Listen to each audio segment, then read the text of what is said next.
peut-on dire, pour définir le sacerdoce du Christ, source de tous les sacerdoces, qu'il est tête, pasteur, époux pour l'Église. Alors, pour répondre à cette question, il faut donc se souvenir que le Christ est le prêtre et donc l'intermédiaire entre Dieu et les hommes. Il vise à construire cet amour d'amitié, cette alliance entre Dieu et les hommes. Il peut être cet intermédiaire parfait parce qu'il a les deux natures. Il est Dieu et il est homme.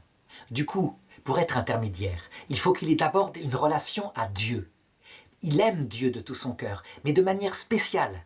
D'abord, il est le Verbe de Dieu, éternel, coéternel au Père. La connaissance que le Père a de lui-même. Il aime le Père infiniment et son amour, c'est l'Esprit Saint. Alors, on peut le dire que du côté de Dieu, lorsqu'il parle de nous, il a une puissance extraordinaire. Il révèle parfaitement nos désirs et c'est tout l'amour qu'il a pour le Père qui s'exprime. Quant à sa nature humaine, qui est complète, eh bien, elle est unie à Dieu par un amour indéfectible, une humilité totale, une obéissance totale. Et du coup, Dieu l'écoute, parce que Dieu, vraiment, ne résiste pas à celui qui a une telle attitude. Deuxièmement, pour être prêtre, il faut être proche des hommes. Il faut donc, je dirais, les inciter à remonter vers Dieu. Eh bien, le Christ, dans son humanité et sa divinité, a toutes ces fonctions, au point qu'il peut dire « Lorsque je serai élevé de terre, j'attirerai tous les hommes à moi ».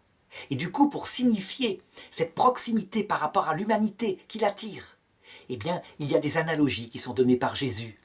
Il est comme la tête. Et nous, l'humanité, nous sommes comme son corps lorsque nous l'écoutons. Ça veut dire que la tête nous conduit là où nous devons aller. Mais, analogie encore plus forte, plus parlante, il est comme le berger. Et nous sommes comme des brebis.